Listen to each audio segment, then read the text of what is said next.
Olá a todos, aqui é o Daniel, sócio da Forteza, e estamos aqui para mais um episódio do Vendendo Sua Empresa.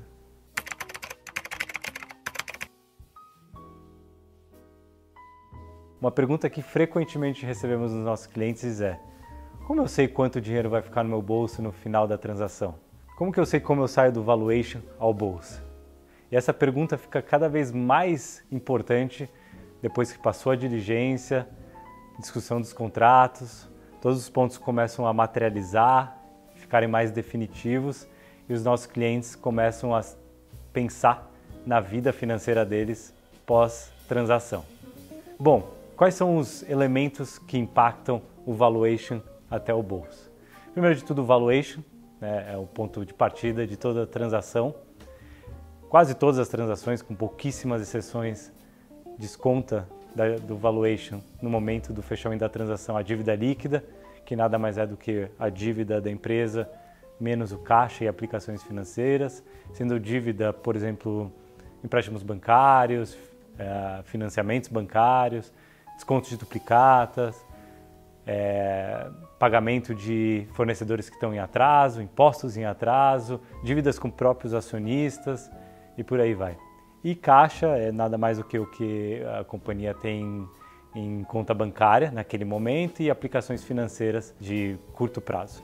Depois disso, você chega no valor por ação. Então, valuation menos dívida líquida, valor por ação. E aí é importante entender também qual que é a estrutura da transação. Se a transação tem parcelamento, se a transação tem algum tipo de retenção de preço, sendo parcelamento aquilo que só tem uma questão temporal de acontecer, um pagamento à vista e alguns pagamentos a prazo. E a retenção, geralmente ela acontece para fazer frente a algum tipo de indenização que o vendedor tenha que fazer ao comprador, conforme acordado e combinado nos contratos finais. Não menos importante, tem a remuneração dos assessores jurídicos, dos assessores financeiros. Alguns clientes fazem algum tipo de remuneração à equipe que ajudou eles a fazer a transação, custo de data room e outros custos mais periféricos que o cliente vai incorrer. E, obviamente, o tal do imposto de renda sobre ganho de capital. No Brasil, você pode vender ações ou ativos. Grande parte das vezes vale muito mais a pena você vender as ações da empresa. A pessoa jurídica tem um tipo de imposto e pessoa física tem outro tipo de imposto. Como nossos clientes são, na sua maioria das vezes, pessoas físicas, o mecanismo mais comum que a gente vê é o imposto de renda na pessoa física na venda das ações. O imposto de renda é por CPF, por pessoa. Ele respeita o regime caixa, ou seja, assim que o vendedor recebe dinheiro, ele tem que pagar o imposto de renda até o último dia útil do mês subsequente ao recebimento do pagamento. E ele respeita uma tabela progressiva de ganho de capital. De 0 a 5 milhões, 15%, de 5 a 10 milhões, 17,5%, de 10 a 30 milhões, 20% e acima de 30 milhões de ganho de capital, 22,5%.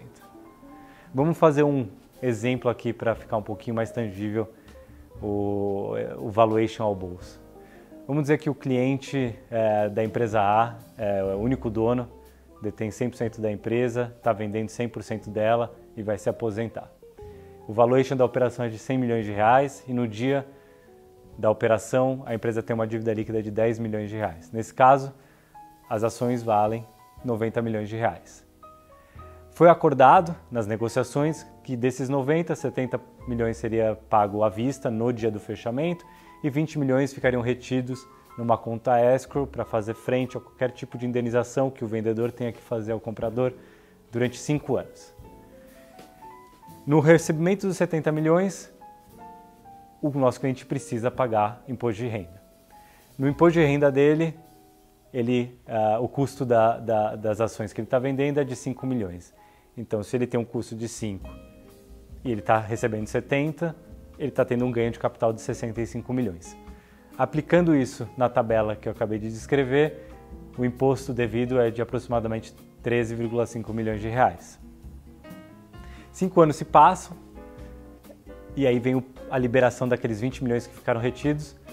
mas 5 milhões foram usados para fazer frente a indenizações, então sobrou 15. Aqueles 15 são liberados para o nosso cliente, ele compõe aquele ganho de capital adicional de 65 milhões, então é como se ele tivesse recebido 80 efetivamente, aplica-se aquela tabela em cima daquele 15 milhões adicionais e ele paga mais ou menos 3,4 milhões adicionais, totalizando aí 16,9 milhões de reais de pagamento de imposto na operação.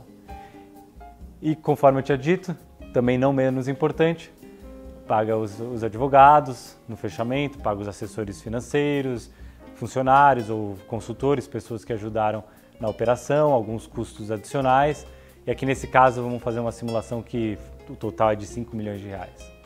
Pois bem, ele vendeu a empresa por 100, tinha 10 de dívida, que passou para o comprador novo, o novo dono da empresa, e ele ficou no final do dia com 63,1 milhões de reais no bolso para se aposentar e curtir essa nova fase da vida.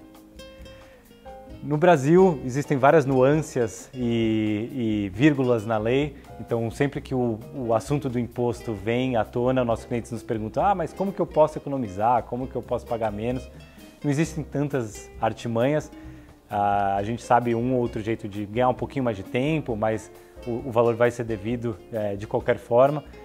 No momento apropriado, a gente sempre recomenda que nossos clientes contratem advogados tributaristas, especialistas nesse assunto para poder analisar a situação e dentro do que é permitido pela lei, recomendar alguma otimização, mas não existem tantas manobras para serem feitas.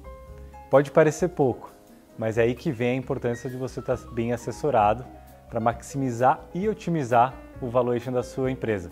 Não só o valuation é importante, mas a estrutura de pagamento é muito importante, a questão do à vista, parcelado, retenção. E o objetivo é que no final, aquilo que fica realmente no bolso seja muito mais do que você tenha esperado na venda da empresa e que seja suficiente para você poder curtir a vida nesse próximo momento de aposentadoria ou qualquer outro projeto que venha após a venda da empresa. Espero que vocês tenham gostado desse episódio. Continue acompanhando a gente nas nossas mídias sociais e vejo vocês no próximo episódio. Um abraço!